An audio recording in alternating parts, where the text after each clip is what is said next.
Good morning mga kap. Maligayang Pasko ng pagkabuhay sa lahat ng mga kapatid na Katoliko dyan. Happy Easter and happy holidays sa lahat ng mga kapatid natin sa buong mundo. If ever may nanonood sa ibang bansa sa atin, no? Well, andito tayo ngayon sa San Vicente, Cabiao, Nueva Ecija, no? Galing tayo sa Arayat, no? Umalis na tayo dun sa ating bahay dun sa Arayat. At papunta tayo ngayon sa San Jose, Nueva Ecija City. Pero bago yun, tayo ay mag-stop over doon sa Gapan, Nueva Ecija, para i-meet up yung ating kaibigan na si Eugene, si Uge. Shoutout kay Uge, bumabiyahe na yon malamang, going there, galing ng saan ba talaga? Yung kasing lugar, yung pinanggalingan ni Uge ay in between San Ildefonso and Candaba, Pampanga, no? So, and Arayat, napapagitnaan yung kanyang location. So, expected more than an hour, babiyahe siya going to Gapan, at doon kami magkikita. At sabay kami pupunta sa San Jose, Nueva Ecija City. San Jose City, Nueva Ecija pala. Alright. It's already 6 in the morning sa aking relo. And I hope okay yung aking hindi ko na masyadong chinek yung aking setup ng aking camera. And I hope nakikita nyo yung mga nakikita ko ngayon umagang umaga. At mahamog pa, kaya hindi muna ako nag balaklava dahil sobrang aga pa at mahamog. Daling malabo yung aking visor. Kailangan ko talaga ng anti-fog dito sa aking helmet dahil ang hirap ng nakabalaklava kapag ganitong oras at mahamog. Hirap hindi ko makita yung dinadaanan ko, malabo yung visor. Anyways, ayun, bakit nga ba tayo pupunta ng San Jose, Nueva Ecija? Hindi magandang balita, pero pupunta tayo doon kasi makikipaglibing tayo, no? Sa ating pumanaw na kaibigan na si kapatid na Danilo Ignacio, no? Ng North Bulacan Riders Organization, o NBRO. Ang NBRO ay affiliated sa Kagulong, sa ating kapatiran. At si Danilo ay isang matagal ko na rin kaibigan, no? Ang kaibigan natin yan simula nung tayo ay maglagi sa area ng Plaridel at Bustos. Nakakasama natin siya sa mga rides at sa iba pang mga gatherings, no? Masayang kasama itong si kapatid na Danilo. Well, hindi naman kami ganun na ka-close ni Danilo, pero most of the time ay nakakasama nga natin siya sa mga rides at saka sa mga ilang mga occasions with NBRO. At naramdaman natin yung pakikipag kapwa at kabaitan ng tao, no? Hindi ko yan sinasabi dahil siya ay pumanaw na, kundi dahil yan ay patotoo at seryosong ayon sa aking accounts, no? Personal accounts nung siya ay nabubuhay pa at nakakasama natin siya. Ayun, so nakakalungkot dahil ang cause po ng kanyang pagkamatay ay aksidente sa motor sa Baler, kasi doon siya nag-i-stay. As far as I know, doon siya nagtatrabaho. habang yung kanyang asawa, yung kanyang pamilya ay nasa Plaridel, no? Tapos hindi ko na didetalihin pa kung anong cause ng kanyang motorcycle accident, but recently lang ito. Ito lang yata Lunes nang ganap yun. I'm not sure. Hindi ako masyadong na monitor yung mga exact dates ng mga pangyayari. So basta within the week lang yon. At nag-decide yung pamilya na this Sunday ay ihatid na siya sa huling hantungan doon sa San Jose City, Nueva Ecija. So again, our condolences to Danilo's family and friends. At ride in peace, kapatid. Mamimiss ka namin. Miss namin yung mga masasayang mga moments natin sa grupo, no? Tagal-tagal din tayong hindi nagkakasama-sama before mo kami iniwan. So nakakalungkot na ito pa yung time na kung saan huli ka naming makakasama, saan ihahatid ka pa namin sa iyong huling hantungan, kung saan ka ilalagak dito sa mundong ito. Pero somewhere, nasaan ka man, I hope you will always guide us and watch over us, ang kaibigan mong nandito at nabubuhay. Paalam, kapatid na Danilo Ignacio. Isang tunay na rider yan. At kasi yan sa mga users ng Yamaha SA 150, no, nakasama natin. We look up to him sa tagal niyang paggamit ng Yamaha SA, dahil si Che ay Yamaha SA, no? Okay, speaking of Che, konting update lang habang tayo ay tumatahak papuntang Gapan, Nueva Ecija. Nasa bahay na si Che, nakabalik na siya sa bahay. Lahat ng mga necessary parts na kailangan palitan ay napalitan na natin. Pero bakit hindi natin siya ginamit ngayon? Sa usapan natin, di ba? Pagka long ride, si Che ang gagamitin natin. Pagka ganito kalala yung mga biyahe, medyo may konti pang problema. Mahina yung preno niya, no? Siguro may mga kailangan pang ayusin upon conversion, kasi pina-convert natin yung si Che. So pinalitan natin ng mugs at kinonvert sa disc brake yung likod. Medyo mahina yung preno, nakakakaba pang gamitin sa long ride pagka ganon, dahil mahina nga ang preno.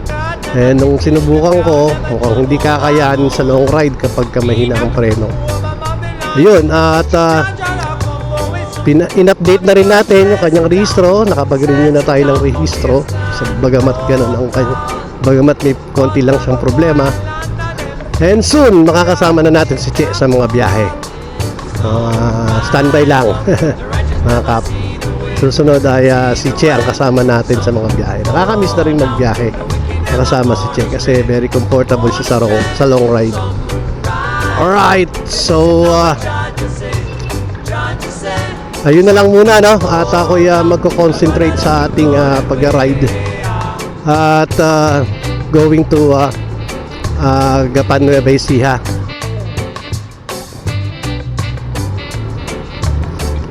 Alright, paalis na kami dito sa Gapan. Dito na yung kasama ko, si Uge. Tayo ay biyahe going to San Jose City, Nueva Ecija. I hope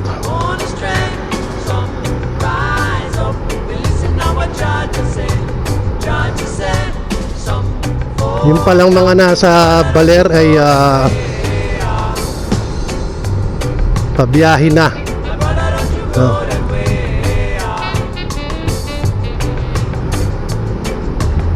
So ina-expect natin mga less than 3 hours ay nandun na sila sa Santuario de San Jose, sa San Jose City, Nueva Ecija. Tayo ay babiyahe ng mahigit isang oras naman going to San Jose from Gapan. At ito na nga, andito na tayo sa San Leonardo, Nueva Ecija, saan tinatahak na natin itong kabakabaan ng Maharlika Highway.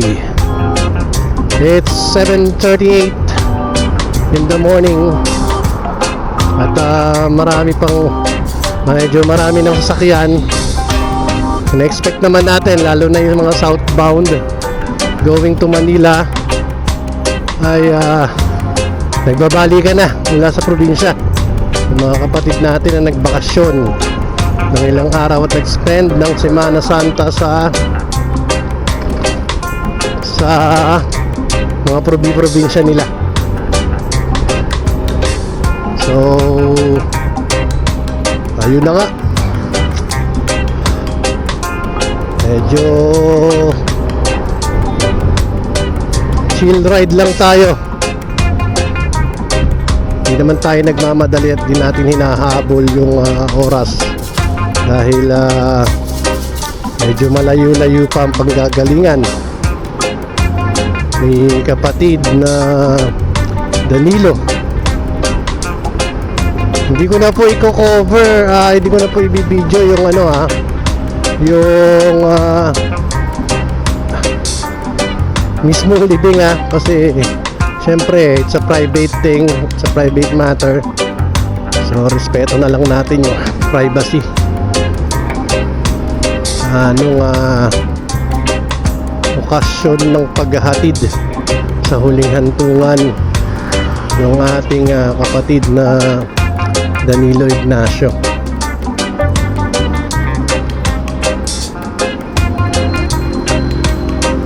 Anyways, so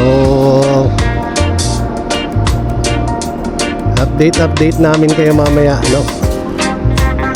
Wala rin akong maisip na pwede natin pag-usapan habang bumabiyahe dahil may kasama tayo. Nakakahiya naman na tayo ay magbagal-bagal ng konti dahil nag-vlog tayo, no? So siguro mamaya na lang update ko kayo. Balikan ko kayo mamaya kung nasaan kami.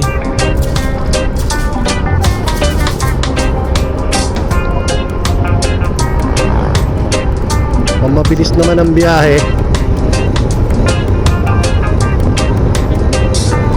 Pagas na rin tayo dito sa may Flying B, dito sa may Gapan. And luckily wala pang 60 pesos yung 1 litro. So, kung sa ibang gasolinahan tayo nagpagas, malamang 62 to 64 pesos per liter ang unleaded. Grabe na mahal ng gasolina.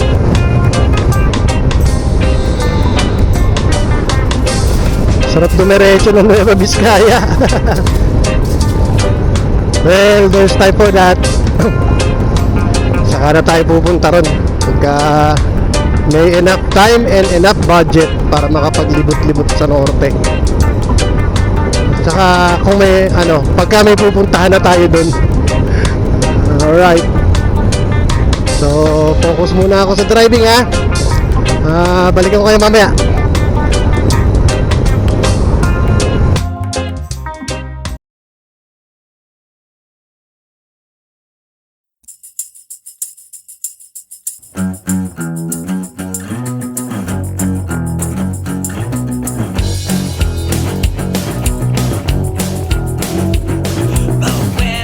In the mirror, I don't love everything I see. Swoopy hair, glasses, and those big old chipmunk cheeks. Couldn't run a marathon, but I could sometimes sing in key. I'm like a large pizza with extra cheese and extra meat. But I still go to the gym every day. But when I get home, the sweets are calling my name. I got a dad bod. Yeah.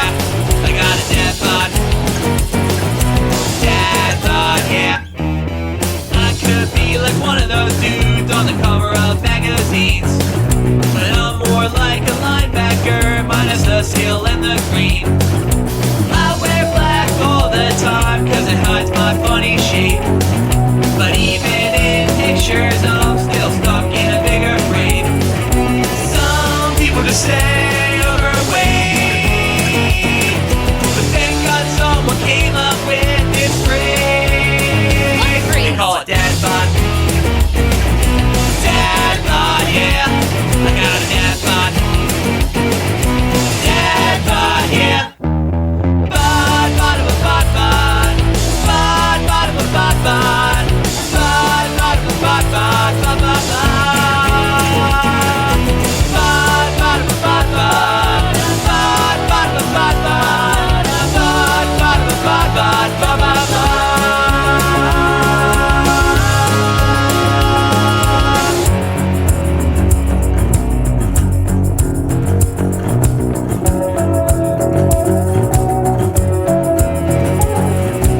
D-A-D-B-O-D. What's that spell? Dad bod. I said D-A-D-B-O-D. What's that spell? Dad bod. I said D-A-D. Maandar pala yun. What? Hayop. Tricycle yan. Wow. Hirap ng ganun ah. Hindi mo akalain na maandar pala tapos pasalubong sa'yo. Dapat meron siyang early warning device ba ang tawag doon? Or naka-on dapat yung headlight niya. Kaado yun eh.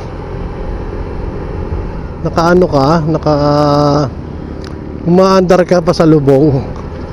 Diba? Mas ang bilis-bilis mo. Siya pa sa lubong. Hindi mo alam.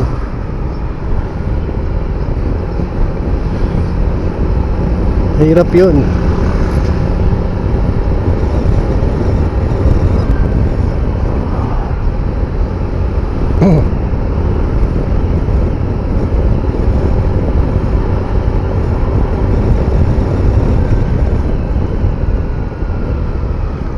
Eto. Ito yung papuntang Dinggalan. Tama ako?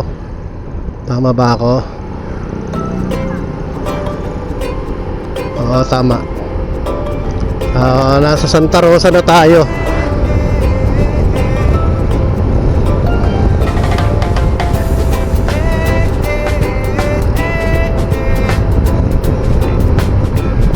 Kaya mamaya siguro palipas lang tayo ng konting init.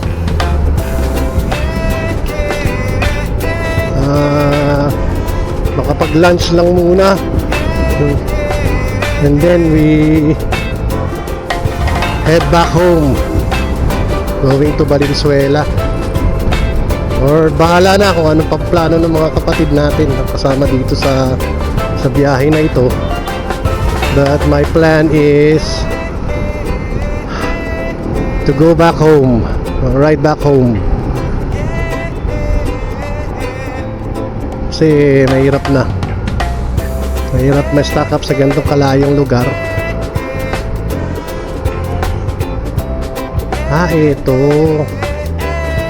Ito yung paliko. Ito yan. Pero doon pwede na rin, alam ko pwede doon lumiko papuntang Dinggalan. Pero ito rin, pwede rin dito. Kasi ito yung papunta rin ito ng Port Magsaysay. Kasi dadaan ka ng Port Magsaysay, magkapapunta ka ng Dinggalan. And oops, sige po, daan na po kayo.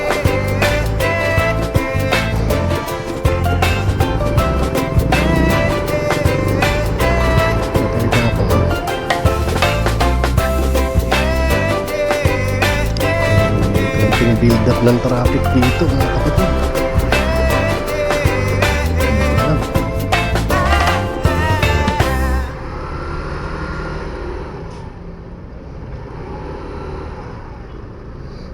Kasi ito na yung Santa Rosa crossing General Tino.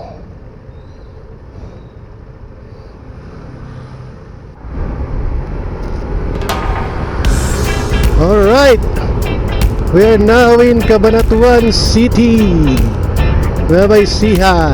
At based sa Google Map ay isang oras pa going to San Jose City, Nueva Ecija. So medyo matagal-tagal na biyahe pa ito.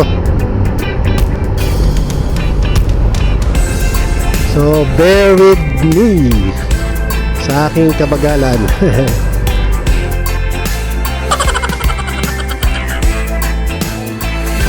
Alright, nandito na tayo sa ewan ko. Pinagpaanan Rizal Highway. Yun. Actually ito yung papuntang Baler, no? Pero dito tayo idinaan ni Google Map. Siguro dahil maluwag ang daan para makaiwas tayo dun sa mga traffic sa mga town proper. So dito tayo dinaan ni Google Map. Pero tutumbukin naman ito yung San Jose, Rizal San Jose Highway, Rizal Nueva Ecija. At malapit na dun yung Santuario de San Jose. Mula dun sa tutumbukin nating kalsada. From there, pag nakarating na tayo doon, aantabayanan na natin sila. Na dumating yung mga galing ng Baler. At meron ding nakasunod sa atin ng mga kapatid mula sa Baliwag at mula sa Bustos. As of kanina, ang update ay nasa Cabanatuan na sila. Tayo kakalampas lang ng Cabanatuan. Kakalabas lang natin ng Vergara Highway. Ayun na nga. So maganda naman ang kalsada dito. At medyo marami na ring sasakyan. But we're maintaining a decent speed para makarating sa oras dun sa ating pupuntahan, ano. Anyways, eto nga, pinagpanaan ba to? Ayun, pinagpaanan pala. Pinagpanaan. Ano yung Indian pana? Pinagpaanan na Rizal Highway, no? So stay lang daw tayo sa road na to at tutuntunin yung going to San Jose City, Nueva Ecija. O iwas tayo sa town proper. Kasi alam naman natin pag town proper or city proper, dahil city na ngayon, maraming sakyan at traffic. So talagang makakabawas o pagpabagal ng biyahe natin yung mga ganong klaseng location o ganong klaseng ruta. Kaya tayo dinaan ni Google Map dito. Anyway, sana nga. Minsan kasi si Google Map ang hirap pagkatiwalaan. And we are now approaching Llanera, Nueva Ecija. So Llanera na to. Dito yung bandila ng Katipunan na bungo sa Llanera. Yung bandera ni General Llanera, diba? Yung parang kung makikita nyo dun sa mga colors o flags na ginamit ng Katipunan, makikita nyo na iiba dun yung yung K na merong bungo. Yun ang bandera ni Llanera. At siya ay taga Nueva Ecija. So ipinangalan sa kanya itong town na ito, Llanera. Bits of history, no? Habang wala pa yung ating historide, hindi pa natin may kasakasa yung historide natin dahil may pa tayong ginagawa. Siguro bago matapos ang summer, we could have at least two content o 2 vlogs na historide. para ma-launch natin.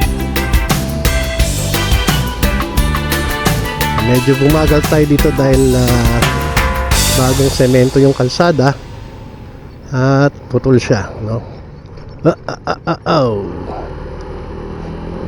Ala Lady Gaga tayo rito ah.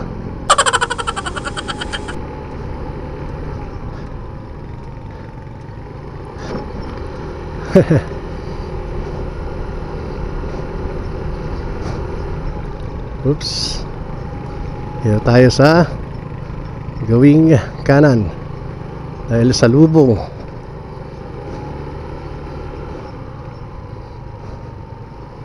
Yun lang.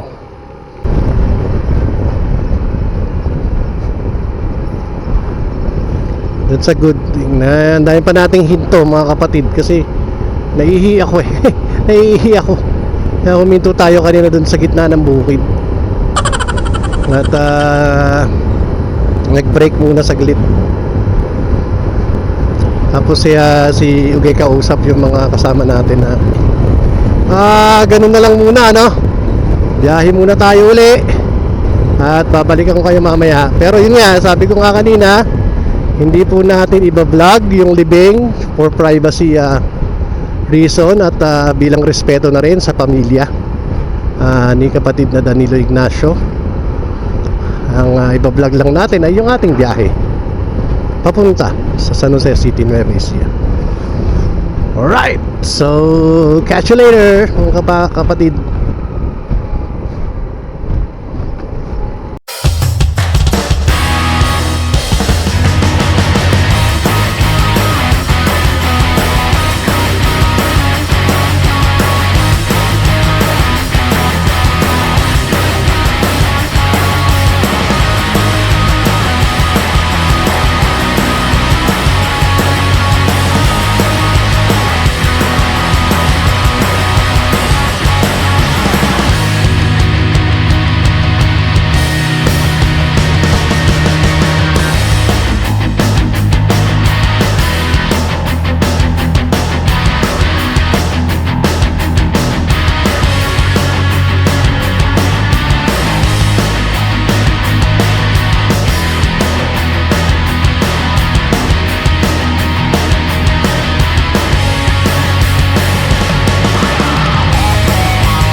Sulong Llanera.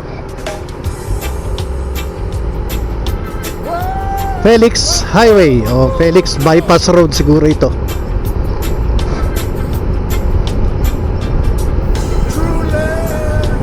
Paaganda ng bukirin. Welcome to the Rice Granary of Luzon, Nueva Ecija.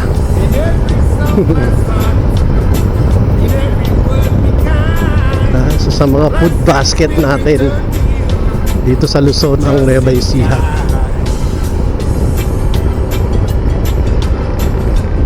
Unless yung kinakain nating bigas ay puro imported na. Pero ganun pa man, dito pa rin sa Nueva Ecija may nandito yung mga pinakamalalawak na palayan, taniman ng palay. Yan ang tinawag na Rice Granary of Luzon, itong Nueva Ecija, lalawigan ng Nueva Ecija.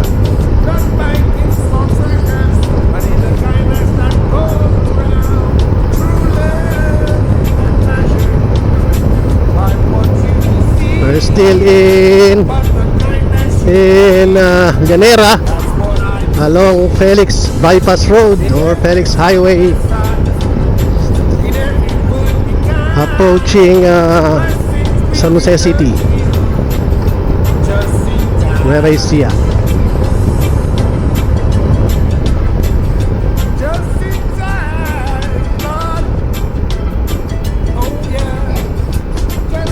At kapag nakarating na po tayo ng San Jose, doon ko na po tatapusin yung vlog. Okay? So, wag po natin kakalimutan na mag-like at i-share ang ating mga contents, and of course subscribe sa mga hindi pa nakaka-subscribe sa ating Serdon TV YouTube channel. Syempre pindutin nyo na rin yung notification bell para updated kayo sa mga kalokohan ko. Alright, so paliko na tayo dito sa Barangay Plaridel, Llanera, Nueva Ecija.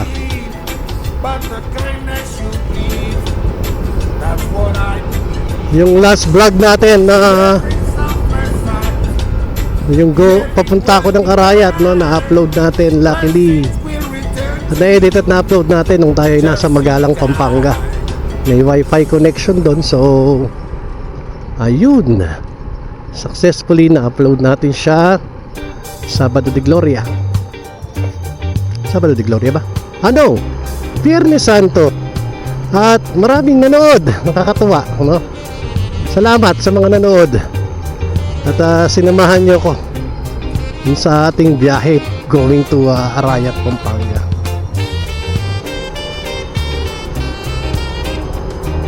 Di pa tapos yung mga eksena ng salubong, ano?